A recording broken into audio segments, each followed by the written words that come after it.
ദൈവനാമത്തിന് മഹത്വമുണ്ടാകട്ടെ. എല്ലാവർക്കും കർത്താവായ യേശുക്രിസ്തുവിൻ്റെ നിസ്തുല്യമായ നാമത്തിൽ എൻ്റെ ഹൃദയം നിറഞ്ഞ സ്നേഹവന്ദനം. ഇന്ന് നമ്മൾ ചർച്ച ചെയ്യാനായിട്ട് പോകുന്ന വിഷയം ഖുർആനിലെ ഈസാ നബിയും ബൈബിൾ വെളിപ്പെടുത്തുന്ന കർത്താവായ യേശുക്രിസ്തുവും എന്ന വിഷയത്തെ ആസ്പദമാക്കിയാണ്. ലോക ചരിത്രത്തെ AD എന്നും BC എന്നും രണ്ടായി വിഭാഗിച്ചത് തന്നെ യേശുക്രിസ്തുവിൻ്റെ ജനനമാണ്. യേശുക്രിസ്തു ചരിത്ര പുരുഷനാണെന്ന് ഇതിൽ നിന്ന് തന്നെ വ്യക്തമാകുന്നു. ജനിക്കുന്നതിന് നൂറ്റാണ്ടുകൾക്ക് മുമ്പ് തന്നെ യേശുക്രിസ്തുവിൻ്റെ ജീവചരിത്രം മുൻ പ്രവാചകന്മാർ രേഖപ്പെടുത്തി വെച്ചതായിട്ട് നമ്മൾ കാണുന്നുണ്ട്. എങ്ങനെ ജനിക്കും, എപ്പോൾ ജനിക്കും, ഏത് പട്ടണത്തിൽ, ഏത് ഗ്രാമത്തിൽ, ജീവിതം, ശുശ്രൂഷ എങ്ങനെയായിരിക്കും, മരണം, അടക്കം, ഉയർത്തെഴുന്നേൽപ്പ് എന്നീ വിഷയങ്ങളെല്ലാം തന്നെ മുൻകൂട്ടി ദൈവത്തിൻ്റെ പ്രവാചകന്മാർ രേഖപ്പെടുത്തി വെച്ചത് കാണുമ്പോൾ ലോകത്തിലെ ഏറ്റവും വലിയ അത്ഭുതം അതാണെന്ന് നമുക്ക് തോന്നിപ്പോകാൻ സാധ്യതയുണ്ട്. യേശുവിനെ കുറിച്ചുള്ള ഒന്നാമത്തെ പ്രവചനം വരുന്നത് ഉൽപ്പത്തി പുസ്തകം 3-ാം അധ്യായം അതിൻ്റെ 15-ാമത്തെ വാക്യം. സ്ത്രീയുടെ സന്തതി സർപ്പത്തിന്റെ തല തകർക്കും എന്നുള്ള പ്രവചനമാണ് ആദ്യമായിട്ട് വിശുദ്ധ ബൈബിളിൽ രേഖപ്പെടുത്തിയതായിട്ട് നമുക്ക് കാണാനായിട്ട് സാധിക്കുന്നത്. യേശുക്രിസ്തുവും ഖുർആനിലെ ഈസാ നബിയും ഒന്നാണെന്ന് അറിയാതെ ക്രൈസ്തവരിൽ ചിലരെങ്കിലും വിശ്വസിക്കുന്നുണ്ട് എന്നുള്ളത് നിഷേധിക്കുന്നില്ല. ഇസ്ലാം മതം വെളിപ്പെടുത്തുന്ന ഈസാ നബിയും കർത്താവായ യേശുക്രിസ്തു ഒന്നല്ല, രണ്ടും രണ്ട് വ്യക്തികളാണെന്ന് ബൈബിളും ഖുർആനും പഠിച്ചാൽ വളരെ വ്യക്തമായിട്ട് തന്നെ അത് നമുക്ക് തിരിച്ചറിയാൻ സാധിക്കും എന്നുള്ളതിൽ അഭിപ്രായ വ്യത്യാസം ഉണ്ടാകുകയില്ല. മുസ്ലിങ്ങൾ നിരന്തരമായി പറയുന്നത് ബൈബിളിലെ യേശുക്രിസ്തു തന്നെയാണ് ഖുർആനിൽ പറഞ്ഞിരിക്കുന്ന ഈസാ നബി എന്ന രീതിയിൽ വലിയ പ്രചരണവും അവർ നടത്തുന്നുണ്ട്. എന്നാൽ യാഥാർത്ഥ്യം മറ്റൊന്നാണെന്ന് സുബോധമുള്ള അവർക്കും തന്നെ തിരിച്ചറിയാനായിട്ട് സാധിക്കും. എന്നാൽ ഈസാ നബി യേശുക്രിസ്തുവും തമ്മിൽ പല സാമ്യങ്ങളും കാണാനായിട്ട് നമുക്ക് സാധിക്കുന്നുണ്ട്. എന്നോട് ചിലര് പറയാറുണ്ട്, ബ്രദറിനെ പോലെ ഒരാളെ ഞാൻ കണ്ടു, ഞാൻ വിചാരിച്ചു അത് ബ്രദറാണെന്ന്. എന്നെ പോലെ ഒരാളെ കണ്ടു, അത് ഞാനാകണമെന്നുണ്ടോ? വാസ്തവത്തിൽ അത് തികച്ചും തെറ്റല്ലേ? 6-ാം നൂറ്റാണ്ടിലെ ചില യഹൂദ വിശ്വാസ ആചാരങ്ങളും അപ്പോക്രിഫ കഥകളും അറബികളുടെ ചില കർമാചാരങ്ങളും പിന്നെ ക്രൈസ്തവ വിശ്വാസത്തിൽ ചിലതും കൂടെ ചേർത്തു രചിക്കപ്പെട്ട കൃതികളാണ് ഖുർആനും മറ്റ് ഇസ്ലാം മതഗ്രന്ഥങ്ങളുമെന്ന് പഠിച്ചാൽ അറിയാം. ഈ കാരണങ്ങൾ കൊണ്ടാണ് വിശുദ്ധ ബൈബിളിലെ ചില വിശുദ്ധന്മാരുടെ പേരുകൾ ഇസ്ലാമിക മതഗ്രന്ഥങ്ങളിൽ കയറിക്കൂടിയത്. പ്രസ്തുത മതഗ്രന്ഥങ്ങൾ പരിശോധിച്ചാൽ ബൈബിളിൽ വിശുദ്ധന്മാരുടെ പേരുകൾ ഖുർആനിലും ഹദീസിലും കാണാമെങ്കിലും ആ ചരിത്ര പുരുഷന്മാരെ കുറിച്ച് ബൈബിളിൽ പറഞ്ഞിരിക്കുന്നത് പോലെയല്ല ഇസ്ലാമിക മതഗ്രന്ഥങ്ങളിൽ രേഖപ്പെടുത്തിയിരിക്കുന്നത്. അതിൻ്റെ ഒന്നാമത്തെ ഉദാഹരണമാണ് ഈസാ നബി എന്ന കഥാപാത്രം. ഇനി നമുക്ക് ഖുർആനിലെ ഈസാ നബി കർത്താവായ യേശുക്രിസ്തുവിൽ നിന്ന് ഖുർആനിക ആയത്തിൽ ഉദ്ധരിച്ചുകൊണ്ട് അക്കമിട്ടു എന്ന് നമുക്ക് വേർതിരിക്കാം. എന്താണ് പറഞ്ഞിരിക്കുന്നത് ഖുർആനിൽ എന്നുള്ളത്? ഒന്ന്, ഈസാ നബിയെ കുറിച്ച് ഖുർആനിൽ 19:34 പറയുന്നു, ഈസബിനു മറിയം എന്നാ പറഞ്ഞിരിക്കുന്നത്. ആരെ? ഈസാ നബിയെ കുറിച്ച്. മറിയമിന്റെ മകൻ, മറിയത്തിന്റെ മകനാണ്. രണ്ടാമത്തത്, ഈ മറിയം ഇമ്രാന്റെ മകളാണെന്ന് 66:12 പറയുന്നു. സൂറ വളരെ വ്യക്തമായിട്ട് തന്നെ പറയുന്നു. ഇമ്രാന്റെ പുത്രി മറിയമിനെയും ഉദാഹരണമായി എടുത്തു കാണിക്കുന്നു. മൂന്നാമത്തത്, ഈ മറിയമിനെ ഹാറൂന്റെ സഹോദരി എന്ന് വീണ്ടും വിളിക്കുകയാണ്. ഹാറൂന്റെ സഹോദരി, നിന്റെ പിതാവ് എന്തായിരുന്നു? വൃത്തിവെട്ടവനായിരുന്നില്ല, നിന്റെ മാതാവ് പിഴച്ചവളുമായിരുന്നില്ല എന്ന് പറഞ്ഞാൽ അതിന്റെ അർത്ഥം എന്താണ്? ഈ മറിയം വൃത്തികെട്ടവളാണ്, പിഴച്ചവളുമാണ് എന്നാണ് ഈ മറിയമ്മിനെ കുറിച്ച് ഖുർആനിൽ രേഖപ്പെടുത്തിയിരിക്കുന്നതായിട്ട് നമുക്ക് കാണുന്നത്. 4 സൂറ 20, 25 മുതൽ 30 മൂസായും ഹാരൂനും സഹോദരങ്ങളാണെന്ന് പറയുന്നു. 5-ാമതായിട്ട് 25-35 മൂസയ്ക്ക് നാം വേദം നൽകി, അദ്ദേഹത്തോടൊപ്പം സഹോദരൻ ഹാരൂനെ സഹായിയായി നിശ്ചയിച്ചു എന്ന് പറയുന്നു. സംഗതി ഇത്ര മാത്രം, ഇമ്രാൻ എന്ന ഒരു മനുഷ്യന് 3 മക്കളുണ്ട്. മൂസ, ഹാറൂൻ, മറിയം. അതായത് 2 ആൺമക്കളും മറിയം എന്ന ഒരു പെൺകുട്ടിയും. ഇവരിൽ മൂസയുടെയും ഹാറൂന്റെയും സഹോദരിയായ മറിയം പെറ്റിട്ടതാണ് ഖുർആനിലെ ഈസാ നബി എന്ന് ഖുർആന് വളരെ വ്യക്തമായിട്ട് പറയുന്നതായിട്ട് നമുക്ക് കാണാനായിട്ട് സാധിക്കുന്നു എന്നുള്ളതാണ്. അതായത് മൂസയുടെയും ഹാറൂന്റെയും മകനാണ് ഖുർആനിലെ ഈസാ നബി എന്ന് വളരെ വ്യക്തമായിട്ട് നമുക്ക് കാണാനൊക്കെ ആയിട്ട് സാധിക്കുന്നു. ഈ ഈസാ നബിയും കർത്താവായ യേശു ക്രിസ്തുമായിട്ടുള്ള ബന്ധം എന്താണുള്ളത്? ഒരു ബന്ധമില്ല. കർത്താവായ യേശു ക്രിസ്തു മനുഷ്യാവതാരം ചെയ്തത് അബ്രഹാമ്യ വംശപരമ്പരയിലെ യഹൂദ ഗോത്രത്തിലാണെന്ന് ബൈബിൾ പറയുന്നു. മത്തായിയുടെ സുവിശേഷം 1-ാം അധ്യായം 1 മുതൽ 2 വരെയുള്ള ഭാഗങ്ങൾ വായിച്ചാൽ അത് വളരെ വ്യക്തമായിട്ട് തന്നെ നമുക്ക് മനസ്സിലാക്കാനായിട്ട് സാധിക്കും. എന്നാൽ ഖുർആനിലെ ഈസാ നബി കിടക്കുന്ന ക്രിസ്തുവിന്റെ മനുഷ്യാവതാരത്തിന് 1500 വർഷങ്ങൾക്ക് മുമ്പുള്ള ലേവി ഗോത്രത്തിലാണ് എന്ന കാര്യത്തില് ഖുർആൻ വളരെ വ്യക്തമായിട്ട് തന്നെ പറയുകയാണ്. പുറപ്പാട് പുസ്തകം 6-ാം അധ്യായം 20 അമ്രാം യോക്കേബേദിനെ വിവാഹം കഴിച്ച് അവൾ അവനെ അഹരോനെയും മോശയെയും പ്രസവിച്ചു എന്ന് പറയപ്പെടുന്നു. പുറപ്പാട് 15:20 അഹരോന്റെ സഹോദരി മിര്യാം എന്ന് രേഖപ്പെടുത്തിയതായിട്ട് വളരെ വ്യക്തമായിട്ട് കാണാനായിട്ട് സാധിക്കുന്നുണ്ട്. BC 1500 ജീവിച്ചിരുന്ന അമ്രാം ഖുർആനിൽ ഇമ്രാനായി, മിര്യാം മറിയമായി, ആരോൻ ഹാറൂനായി, മോശ മൂസയായി. എങ്ങനെയുണ്ട് കാര്യങ്ങളുടെ സംഗതി? യേശു കർത്താവിന്റെ അമ്മ മറിയത്തെ അവതരിപ്പിക്കാനായിട്ട് മുഹമ്മദ് പൊക്കിയെടുത്തുകൊണ്ട് വന്നത് അഹരോന്റെ സഹോദരി മിര്യാമിനെയാണെന്നുള്ള കാര്യത്തിൽ സംശയമില്ല. ഈ മിര്യാമിനെ പിടിച്ചിട്ട് യേശു ക്രിസ്തുവിനെ മാതാവാക്കാൻ ഇസ്ലാം മത പണ്ഡിതന്മാർ ശ്രമിക്കുന്ന ബദ്ധപ്പാട് കാണുമ്പോൾ നമുക്ക് കരച്ചില് വരും, അല്ലേ?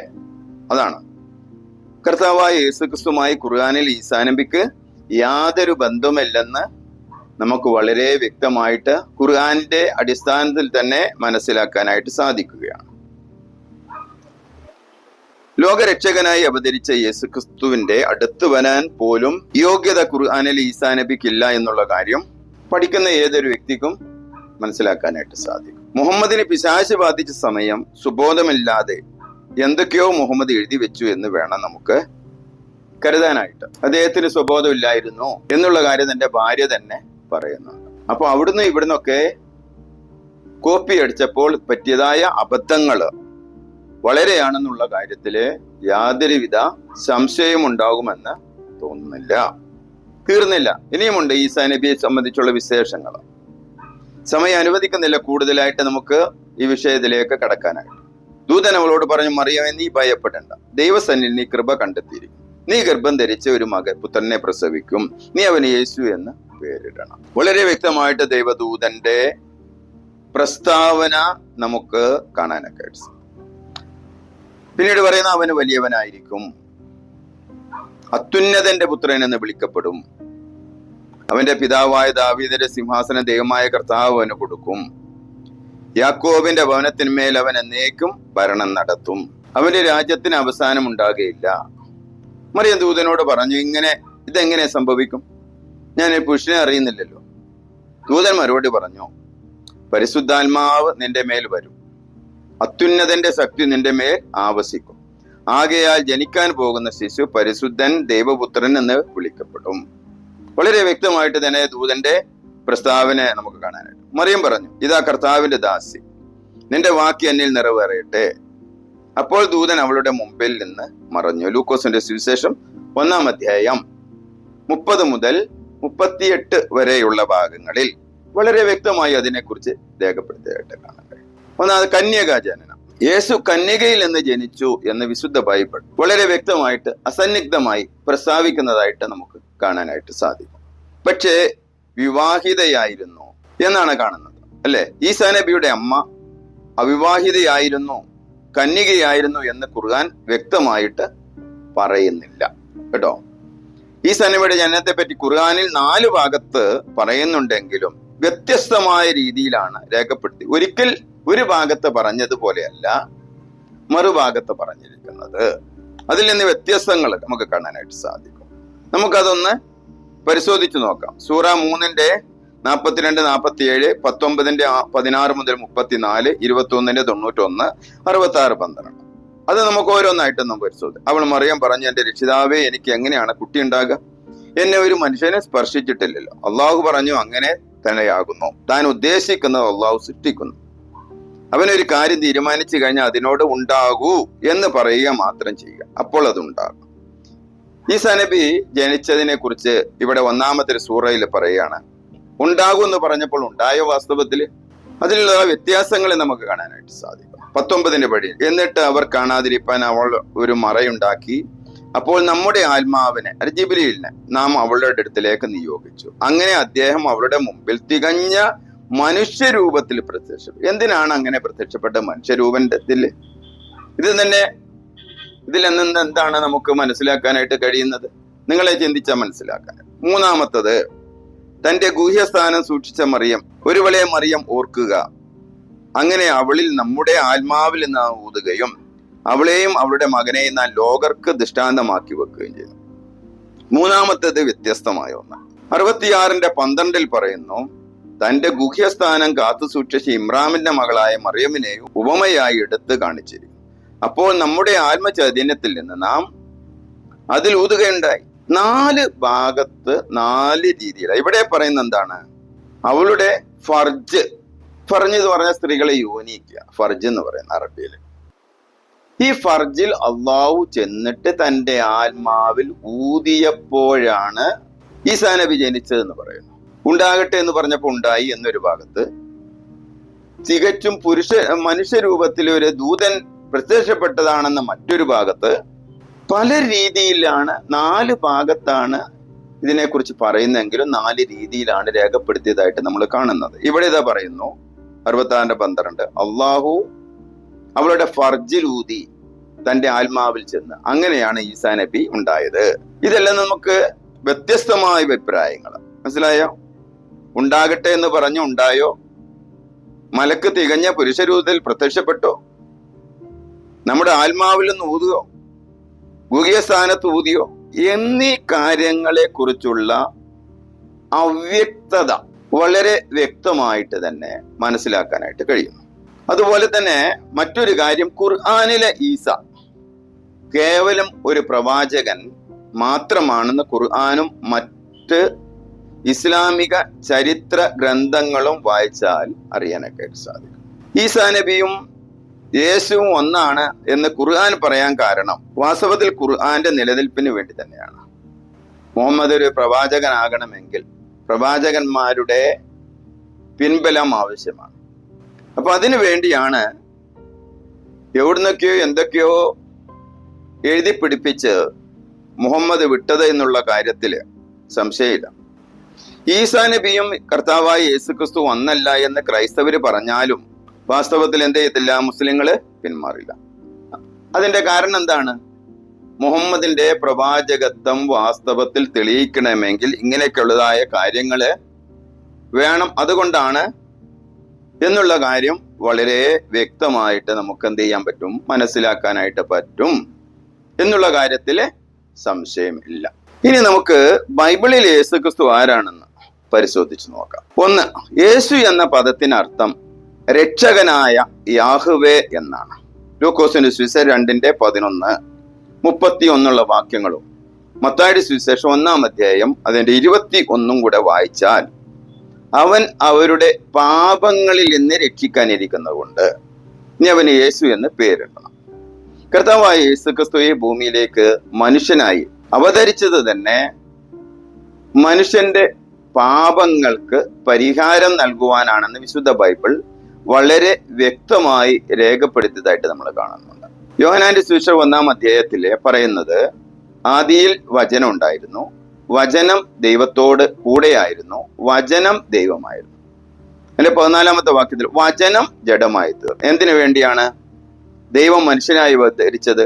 പാപിയായ മനുഷ്യനെ രക്ഷിക്കുവാൻ, പാപത്തിൽ നിന്ന് വിടുതൽ കൊടുക്കുവാൻ. അതുകൊണ്ടാണ് കർത്താവായ യേശുക്രിസ്തു പറഞ്ഞ, ഞാനാണ് വഴിയും സത്യവും ജീവനും, എന്നിലൂടെ അല്ലാതെ ആർക്കും പിതാവിന്റെ അടുക്കൽ എത്താനായിട്ട് സാധ്യമല്ല. അതിനോട് ചേർത്ത് അപ്പോസ്തലനായ പത്രോസ് പറഞ്ഞു, മറ്റൊരുവനിലും രക്ഷയില്ല, എന്നാ രക്ഷിക്കപ്പെടുവാൻ ആകാശത്തിന്റെ കീഴിൽ മനുഷ്യരുടെ ഇടയിൽ നൽകപ്പെട്ട മറ്റൊരു നാമവും ഇല്ല. രക്ഷിക്കുവാൻ കടന്നു വന്ന ഒരേ ഒരു വ്യക്തി എന്ന് പറഞ്ഞത് കർത്താവായ യേശുക്രിസ്തുവാണ്. ഒരു മനുഷ്യനെ രക്ഷിച്ചതായിട്ടോ രക്ഷിക്കാൻ കഴിയുന്നതായിട്ടോ ഖുർആനിൽ രേഖപ്പെടുത്തിയതായിട്ട് നമ്മൾ കാണുന്നില്ല. അള്ളാഹുവിന് പോലും ഒരു മനുഷ്യനെയും രക്ഷിക്കുവാൻ കഴിഞ്ഞതായിട്ട് കാണുന്നില്ല. രക്ഷിക്കും എന്നൊക്കെ പറയുന്നുണ്ടെങ്കിലും അള്ളാഹു ആർക്കും രക്ഷ നൽകിയതായിട്ട് നമുക്ക് കാണാനൊക്കെ സാധിക്കുന്നില്ല. ഈസ എന്ന വാക്കിന്റെ അർത്ഥം എന്താണ്? പണ്ഡിതന്മാര് പറയുന്നത് കാട്ടുകഴുതയുടെ മൂത്രം എന്നാണ്.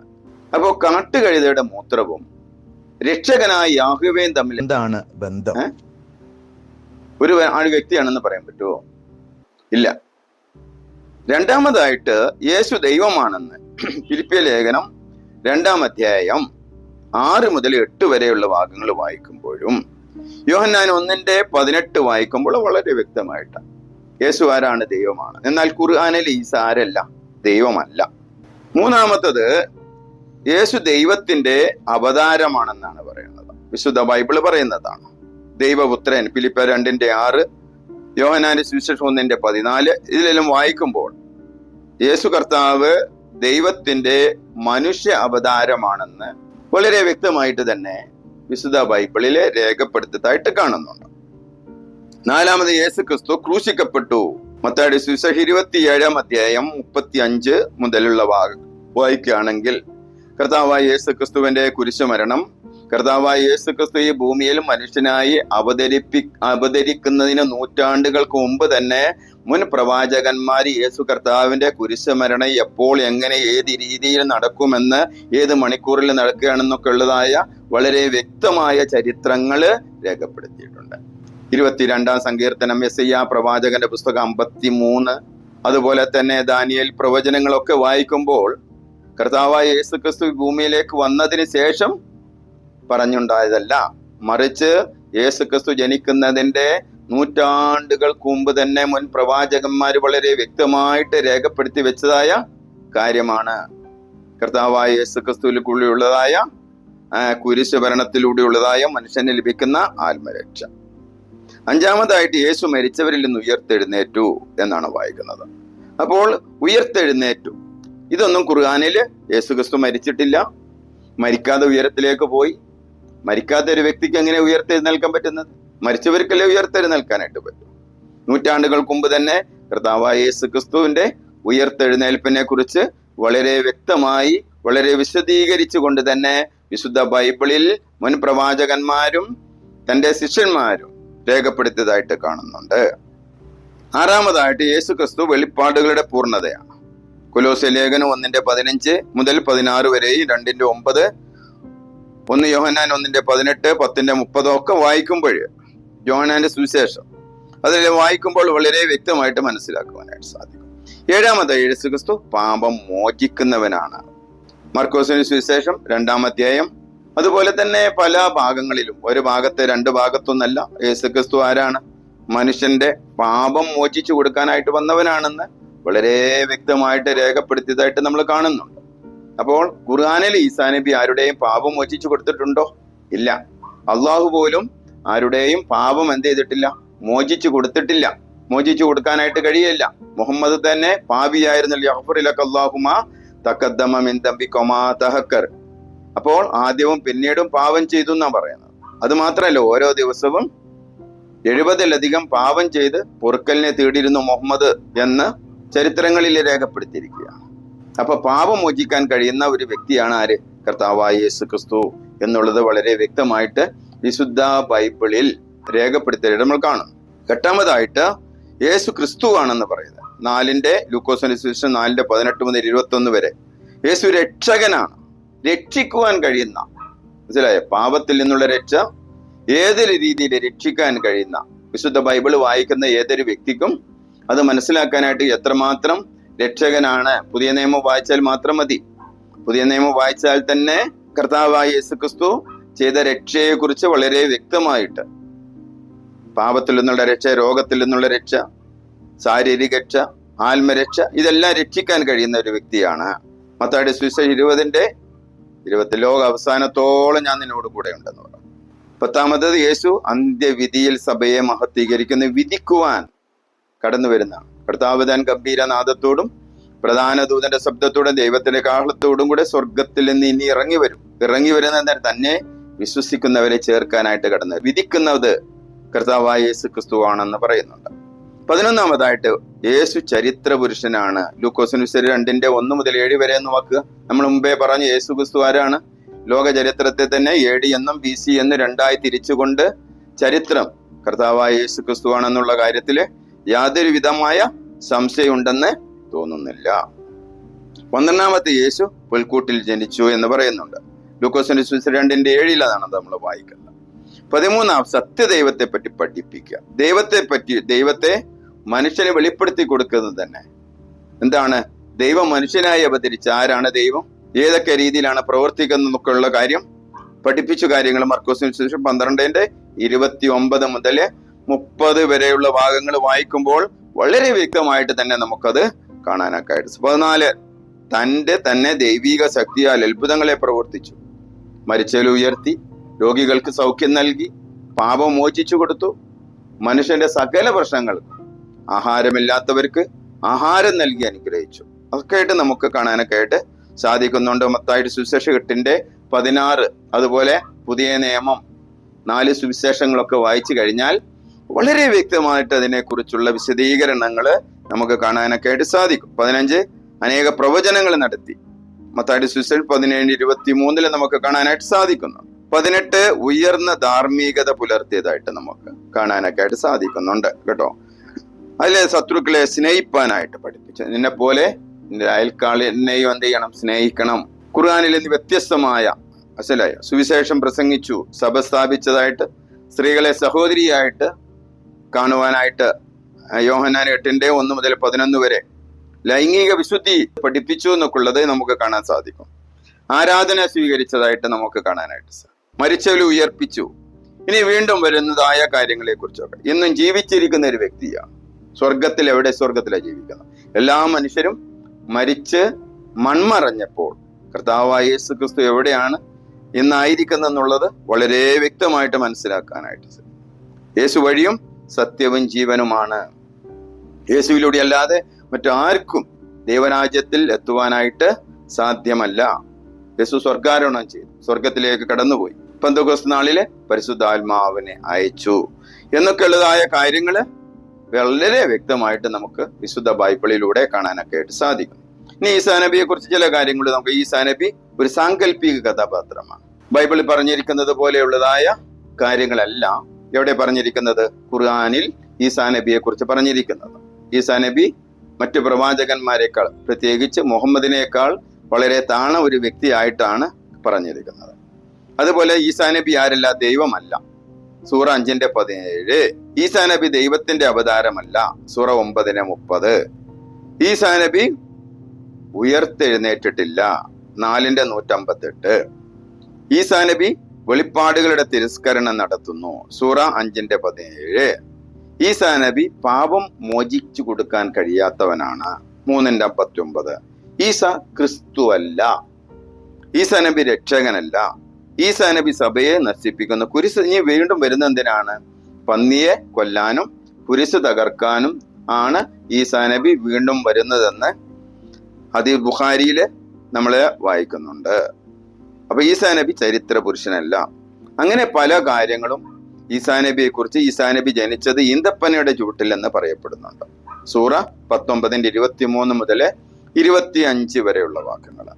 എന്നാൽ BC 1400 ജീവിച്ചിരുന്ന മറിയത്തിന്റെ മകനാണ്. ഖുർആനിൽ ഈസാ നബി എന്ന് പറയുന്നത് 3:55, 3:35 മുതൽ 36, 66, 12, 19, 28, 1 അതൊക്കെ വായിക്കുകയാണ്. മുഹമ്മദ് പിശാച് ബാധിച്ചവനെ പോലെ മദ്യപിച്ച് പൂസായപ്പോൾ എഴുതിയ ഖുർആനിൽ കടന്നുകൂടിയ അബദ്ധങ്ങളാണ് ഖുർആനിലെ ഈസാ നബി. അതുകൊണ്ട് ബൈബിൾ വെളിപ്പെടുത്തുന്ന യേശുക്രിസ്തു അല്ല ഖുർആനിലെ ഈസാ നബി എന്നുള്ള കാര്യത്തില് യാതൊരു സംശയമില്ല. അപ്പൊ അതുകൊണ്ട് സത്യം തിരിച്ചറിയുവാൻ ഇടയായി തീർന്നാൽ അവിടെയാണ് നിനക്ക് ആത്മരക്ഷ കിട്ടുന്ന. കർത്താവായ യേശുക്രിസ്തു ഈ ഭൂമിയിലേക്ക് കടന്നു വന്നത് മനുഷ്യന്റെ സകല പ്രശ്നങ്ങൾക്കും പരിഹാരം നൽകാനാണ് എന്നുള്ള കാര്യത്തില് സംശയമില്ല. സത്യം തിരിച്ചറിഞ്ഞ ആത്മരക്ഷയുണ്ട്. സത്യം തിരിച്ചറിഞ്ഞുകൊണ്ട് കർത്താവായ യേശുക്രിസ്തു എന്റെ പാപത്തിന്റെ പരിഹാരത്തിനാണ് കാൽവറി ക്രൂസിൽ മരിച്ചത്. എന്റെ പാപം കൂടെ തന്റെ സ്വന്തം ശരീരത്തിൽ ഏറ്റെടുത്തുകൊണ്ട് എനിക്കായി മരിച്ചു, അടക്കപ്പെട്ടു, 3-ാം ദിവസം ഉയർത്തെഴുന്നേറ്റു, സ്വർഗത്തിലേക്ക് കരയേറിപ്പോയി എന്ന് വിശ്വസിച്ച ആത്മരക്ഷയുണ്ട്. പാപബോധം, പശ്ചാത്തപിച്ച് ദൈവത്തെങ്കിലേക്ക് മടങ്ങുക, തന്റെ പാപം ഏറ്റുപറയുക, സ്വസ്ഥത കിട്ടും, സമാധാനം കിട്ടും. കർത്താവ് എന്താ പറഞ്ഞത്?